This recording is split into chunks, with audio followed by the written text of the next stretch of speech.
Hello, everybody. Welcome to our session, which is Social Isolation During COVID-19, How One Child Advocacy Center Reached Its Most Vulnerable Children. We're happy to be here today to talk about our project, which had really good outcomes.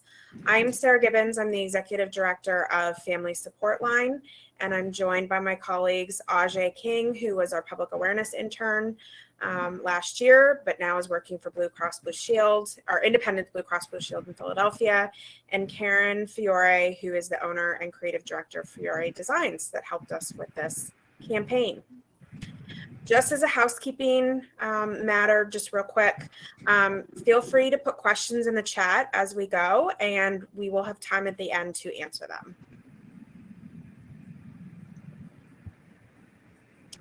So just a real quick synopsis of Family Support Line.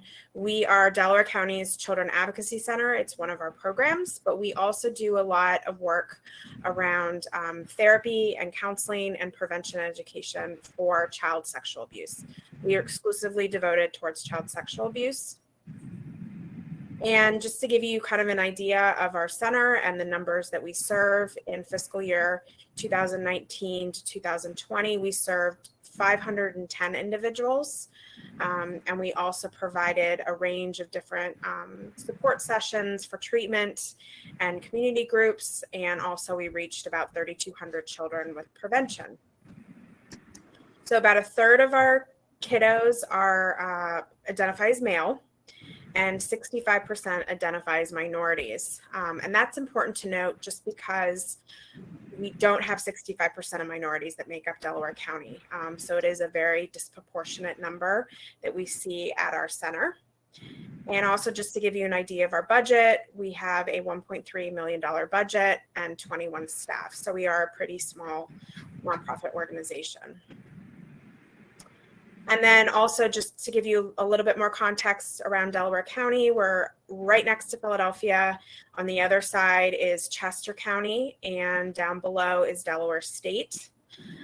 This is an interesting county in that we have 52 municipalities. So we're dealing with a lot of different law enforcement agencies, which can make it hard to coordinate cases when we're working with children. We are the 5th most populous county in Pennsylvania, but the 3rd smallest in area. And you'll see that 71% of our population is white. Again, just showing that there is a great disparity when it comes to working with minorities in our organization. I'm going to turn it over to Ajay now to talk about the actual project. So a little bit about, give some background for the project. When the world changed, right? So when the pandemic unexpectedly hit all of us. So we saw that students were learning virtual while schools were closed, and they were too overwhelmed to accommodate outside programming. This was also aligned with community events that were canceled, and children and teens were with their abusers and had little or no access really to the outside world. So again, most people were working from home, and this caused internet use to really soar as people were mandated to stay home, and the demand for digital images of children also increased. So they had more access to unsupervised internet use on social media platforms that children typically frequent, like Instagram, TikTok, Snapchat. All of these platforms were really increasing in activity as these children were at home. Next slide.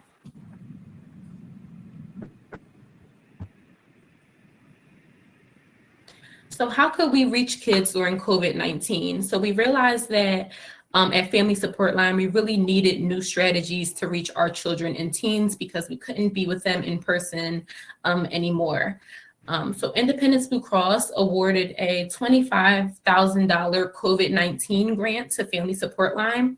And these funds were used to create a mobile user-friendly website, launched the actual public awareness campaign that targeted these teens and children via social media platforms, as well as design and distribute posters throughout the community. And all of these posters included a call to action.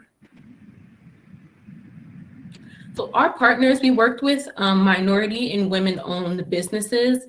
So first was Fiore Design.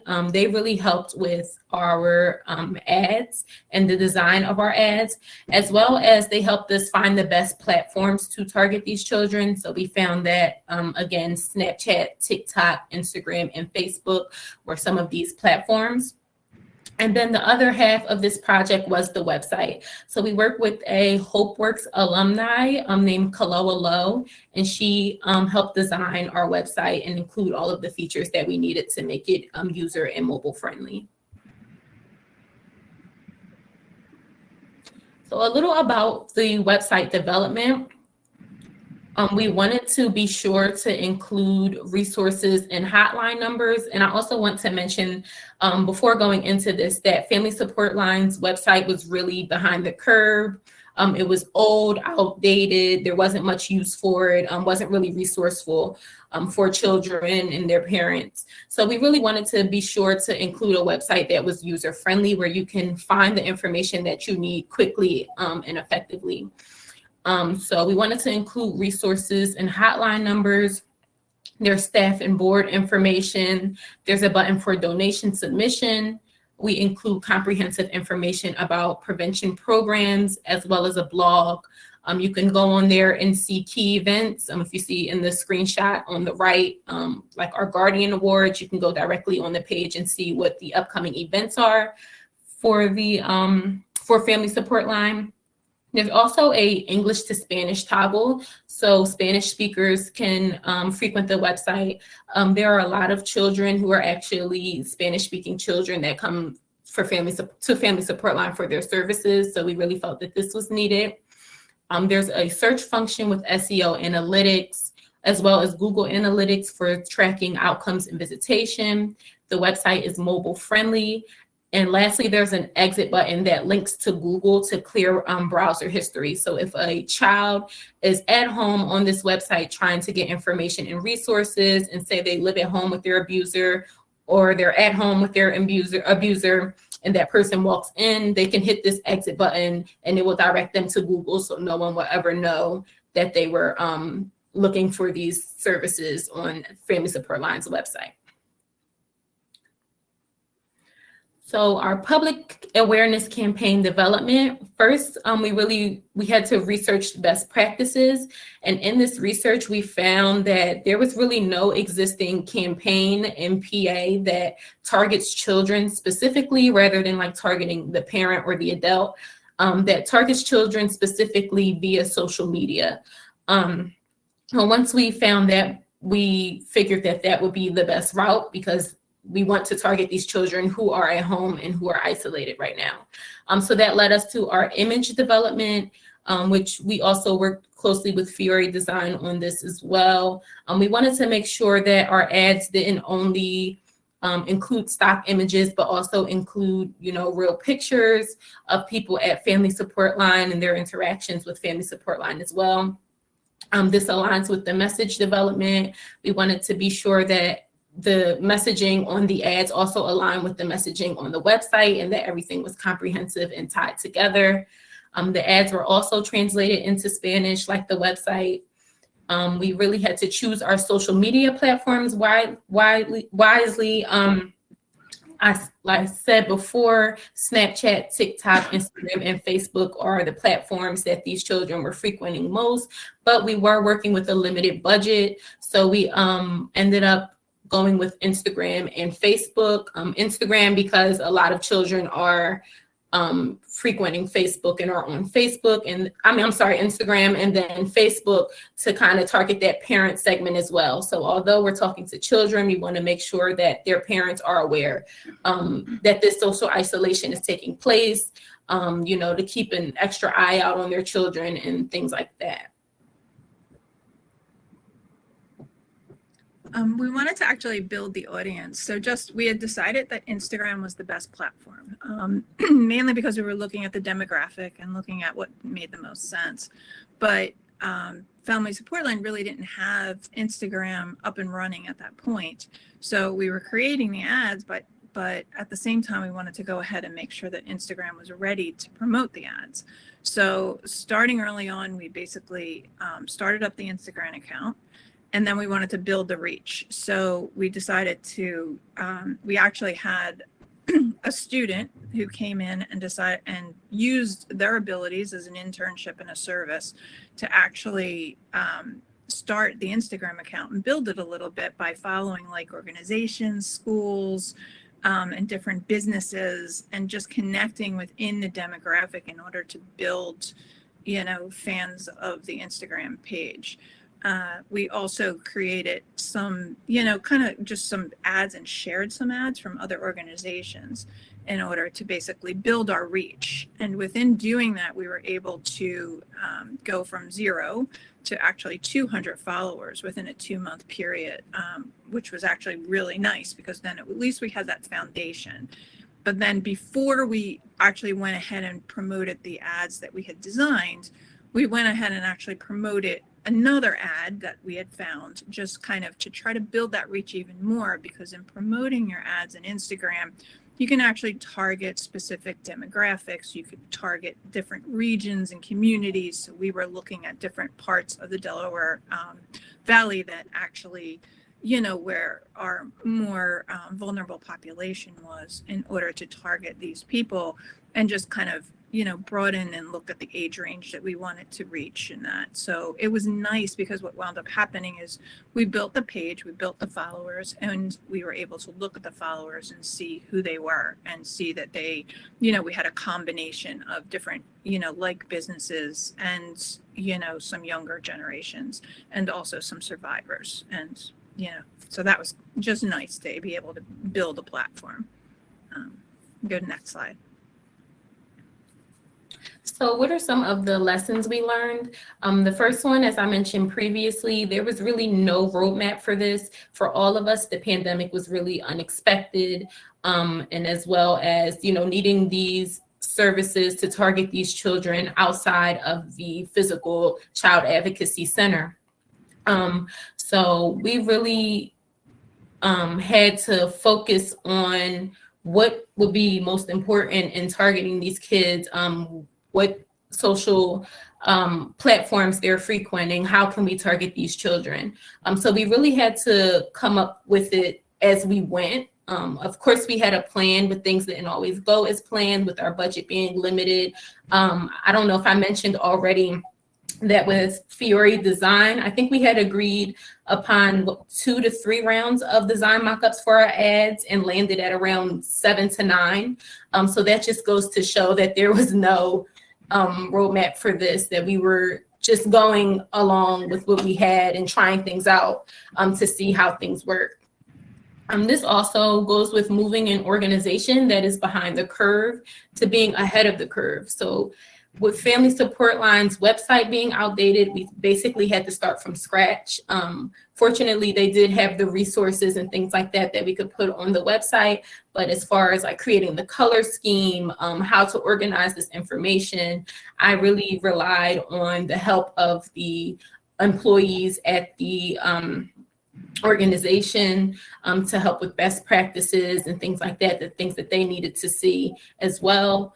And then Family Support Line was also very behind the curve on their social media. They had almost no social media presence at all. So, we're planning a campaign targeting children via social media with an organization that has no social media presence. So everything was really just starting from scratch. And we really had to start with building that social presence first, so that when we put these ads out there, they had an audience and they were reaching the audience that they were intended to reach. I touched a little bit on the longer timeline than anticipated. I was supposed to be an intern at Family Support Line just over the summer from June to August, and I was there through the beginning of January. So working on this same campaign as well. And we also found that there's really an importance in utilizing high school and college volunteers. So as Karen mentioned, we had a volunteer helping with our social media and building that social media as well. So it was really important to get actual children in and around the community involved, because they would know the things that they pay attention to on social media and what would stick out to them.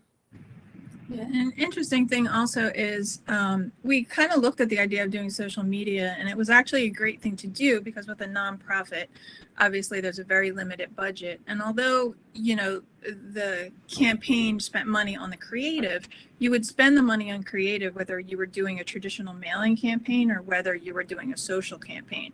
The nice thing is just if you're considering something like this, to look at the cost, because the cost to sponsor an ad are, you know, not that substantial in comparison to once you've done the creative. If you then were doing a traditional campaign, you know, whether it be a self-mail or direct mail, something like that, you would then have the printing cost and you would also have the mailing cost. So the affordability of something like this is just nice in that regard as compared to a traditional way that you may go when it comes to doing a mailing. The other thing that was interesting is with the challenge of reaching children, you know, and making children aware that these resources are available for them, social just made the most sense, because if you mail something to a household, you're not sure who's looking at it. But at least on social and looking at the platforms, you know, each of the platforms, whether it be Facebook, Snapchat, TikTok, Instagram, they all kind of cater to different demographics. So you can really target that demographic. And even though some of the platforms kind of say, hey, there isn't people under a certain age, we kind of all know that there are people under those ages in these platforms as well. And just being able to kind of, you know, have this subject matter out there so that they know that there's help at a young age. It's just social seemed to be the best reach for that.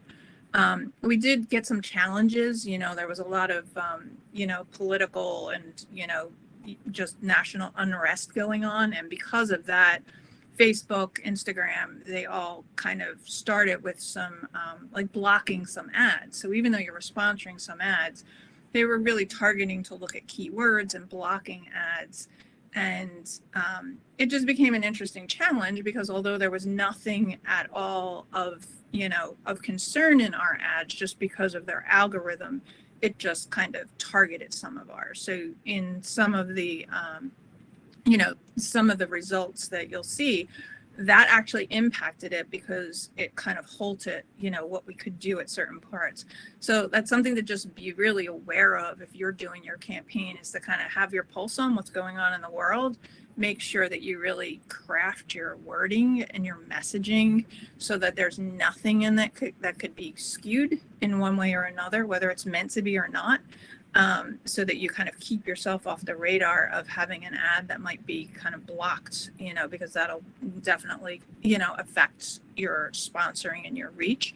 And then lastly, look at what's in your toolbox. The nice thing about social is you don't necessarily have to have a professional photographer and high-res images and spend all this money as you would if it's a print campaign. You could actually potentially use existing resources because it's just a lower resolution, you know, entity that you can publish on.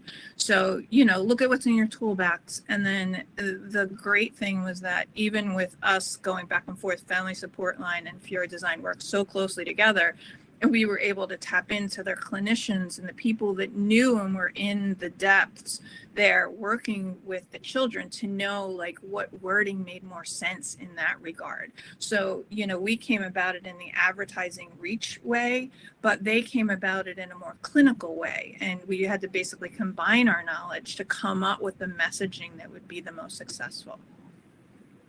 Next slide. Before we look at the net for the ads, we're actually going to go through and show you some of the ads. Amanda, could we do our poll just real quick to learn kind of where people are at with their social media? I just want to highlight again what Ajay was saying in the sense that we were really behind. So even for people who think that they are not at a level where they can do this, you can do it.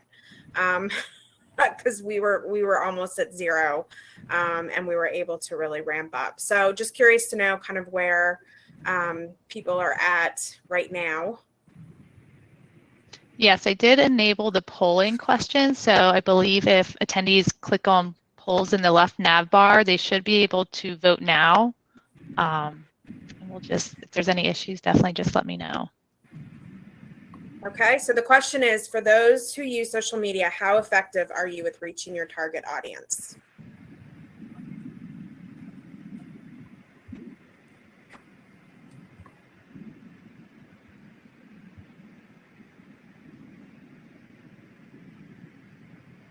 looks like we have almost everybody's voted. Got some more.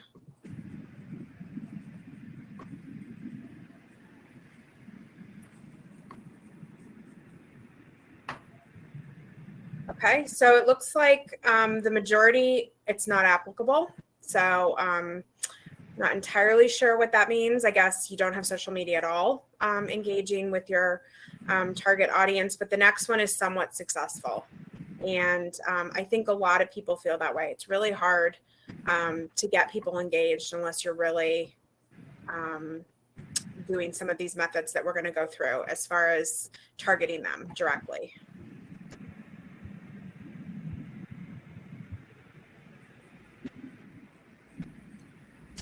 So we're going to show a few of our ads. This is an ad that specifically is not a stock photo and features a real child. So again, that was very important in this process. We wanted to make sure that it was relatable and not all stock photos on these ads. We have here are your friends or siblings acting differently with some signs of sexual abuse, and then a call to action. This is another slide. We thought it was really important to incorporate Family Support Line's taglines like help is available, healing is possible. And this one says a healthy secret is one you won't question. And then again, the call to action at the bottom. I also want to mention that these ads were for Instagram. So we were using that slider feature on Instagram. So the ad that you see on the left where you're told to keep a secret would show first, and then you would slide over to see the next portion of this ad, which is a healthy secret is one you won't question. And then help is here, visit the link in our bio as the call to action. This is another ad. We wanted to be sure that we let children know that you don't have to speak up on behalf of yourself. You can also speak up on behalf of another child or someone that you may know. So we thought that that was a very important angle to tackle in these ads as well. And then another one, just including some of the signs that something is wrong, like change in appetite, nervousness, and using social media in secret. Then another one we wanted to be sure, again, this would be a slider ad. So knowledge is power. So giving the signs, and then the call to action on the next slide being to speak up for someone, for yourself or someone you care about. Then on the ads, what we decided to do was, since it's pretty easy to actually just change them up, we decided to actually try a couple ads without the screen over them. So the ads that you previously saw were kind of muted. They had kind of a light blue screen over them. So just to see for reach, because social's pretty easy to do that, we actually did some where they were just a little bit brighter. The photographs were more obvious and a little less words, just to see how that did. So just, you know, something you can play with in social. And then we also did an entire campaign with like ads in Spanish as well. And then when Sarah gets into the demographics, she'll find it was pretty interesting to see how this kind of related to the other ads as well. But the same kind of thing, the same slider and the same graphics, just in Spanish as well as English, we did the ads. Okay, so we're going to go through some outcomes, which we were pleasantly surprised with. This is to show you kind of the very beginning. We launched the first ad right before Christmas of last year, and you'll see that we paid $54 for an entire week of promoting the first image. Karen will talk a little bit more about the target, but we targeted a certain age population in Delaware County only. So it was very specific around the actual person that we were looking to target for these ads. $54 is unbelievable when you think about, you know, how much it costs to do a billboard campaign, as Karen was talking about before. And just to give you an example, you'll see here, I mean, these impressions are very frequent. There's a lot of different followers in it. And really what we were tracking was not necessarily the reach or the impressions, but how many people actually went and visited our profile and our websites. So we were pleasantly surprised and really happy to see that we had so many people click on the actual website to get more information about what we provide. Yeah, so this was really interesting. So the nice thing about Instagram and social is there's insight buttons. So on your business page, you can look and you can see the insights. You could see the insights when it comes to an individual ad, and you can see it based on, you know, sponsored ad and how things are performing. So with this, we were able to actually see within a 30-day period that we had reached 26.7K accounts, and we had 132 interactions. So that's pretty staggering to think of, you know, how many people were actually impacted and how many people were actually reached. And the reach is very directed. So Upper Darby is one of the areas within Delaware County that is one of the most vulnerable populations. And we were actually able to see that 5.1% of the reach actually targeted specifically to Upper Darby. So people in that area were engaged, which was pretty amazing.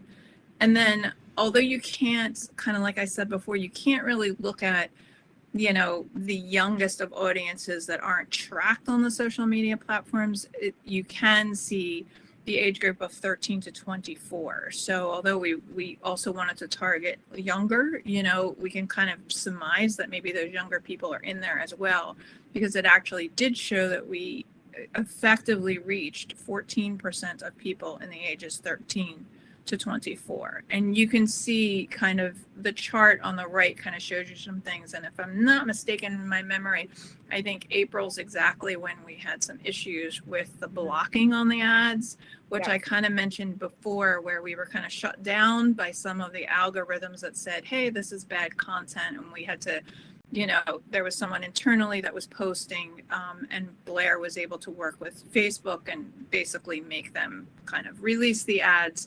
But you could see how that bump really made an impact and something that you'd want to be watching out for.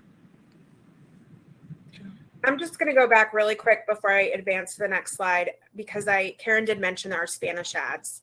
Our Spanish ads actually had the same amount of website visits and impressions as the English ones, which was really important to us because only 5% of our population in the county are of Hispanic origin.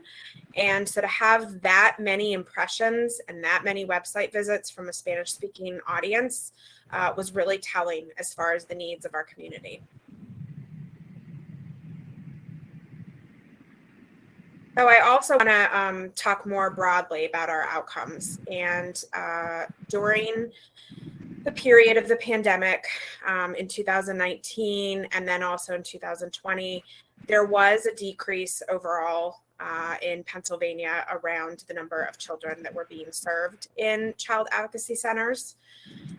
The Pennsylvania Department of Human Services also reported a decrease in child abuse reports. And I know that I'm speaking to the choir that this is something that all of you know a lot about since you're all in the industry. But we actually saw the opposite. We saw a 20% increase in cases during the last half of 2020 compared to the same time period in 2019. During January, we saw a 48% increase, which was really when we started ramping up our campaign. And really interestingly, and this is something that I really want to highlight, 95% increase in trafficking cases. And a lot of our trafficking cases that we're seeing are children that are Spanish speaking. They're either undocumented or they just are of Hispanic descent, Latino, they identify as Latino. And I think that that's important, kind of going back to what we saw with our traffic with the Spanish ads. And then finally, I just want to say that 39% of our overall increase in children served compared to the year before was quite remarkable.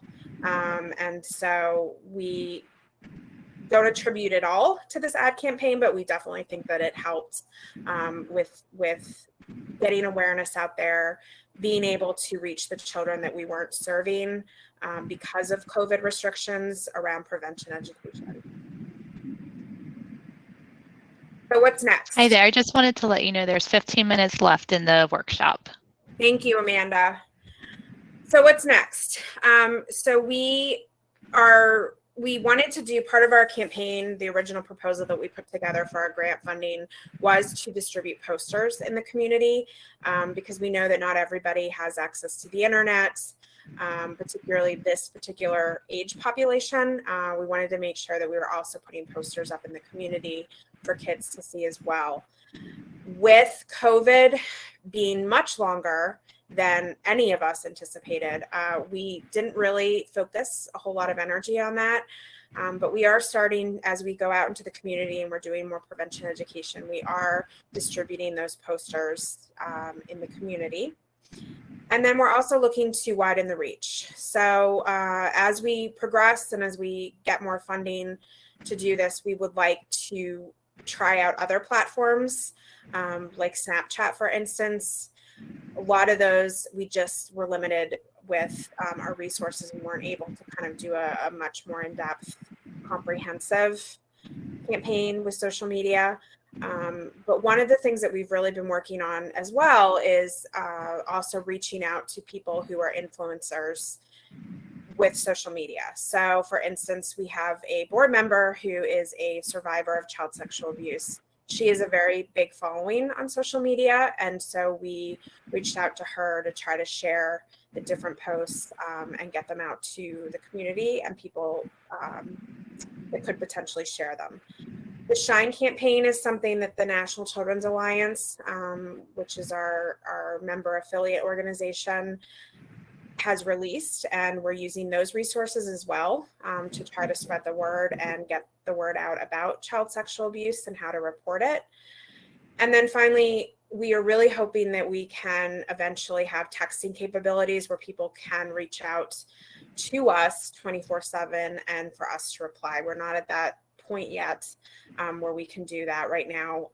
Our ads just go to our website, which puts them towards resources where they can call Childline and get other additional help. But we would like to do texting if we have the capability down the road.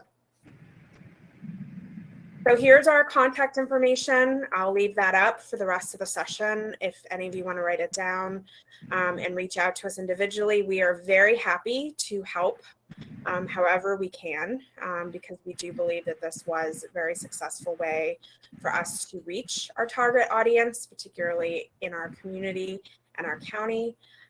We are also willing to share the ads if there are people who would like to kind of duplicate what we've created and put in their own branding. We are happy to do that as well. So for any of you that are looking for something but don't necessarily have the bandwidth or budget, we are happy to help.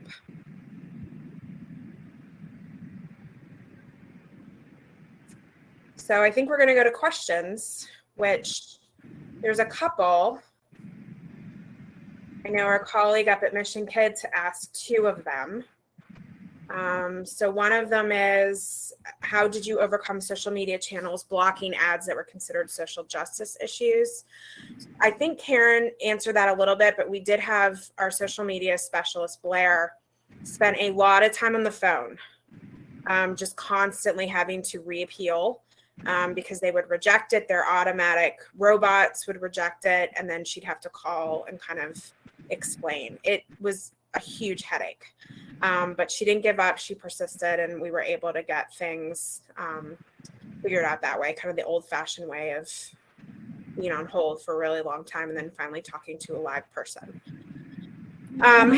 Look at your post copy too. Just I've encountered this as well with other companies, and just trying to reword things a little bit. You know, sometimes it passes through, give it 24 hours and then reword it a little bit, you know, kind of really, you know, decipher what you're saying. It's a challenge for sure, but. And I think the other nice thing about social media too is the flexibility of being able to switch things out. if things aren't working, if you're not reaching, if people aren't clicking or visiting your website, like Karen talked about earlier, it was so easy to just switch out things and change the messaging, opposed to if you did like a big billboard campaign, you know, you wouldn't necessarily have the bandwidth to do that, nor would you be able to do it quickly. So I know Michelle also said safe to say, yes, the Safe to Say campaign was another resource that we had posted on our website that children could go to as a resource as well. And then another question, we are in the process of redoing our website. So thank you for the information. It's not really a question, but a comment. Thank you, Andrea. We are happy to help. However, you have our contact information. Please feel free to reach out. I don't know if anybody else has any questions, but we were happy to be here today and share what we did in Delaware County. Thanks for listening. Thank you so much. I'm going to go ahead and I'm going to end the broadcast.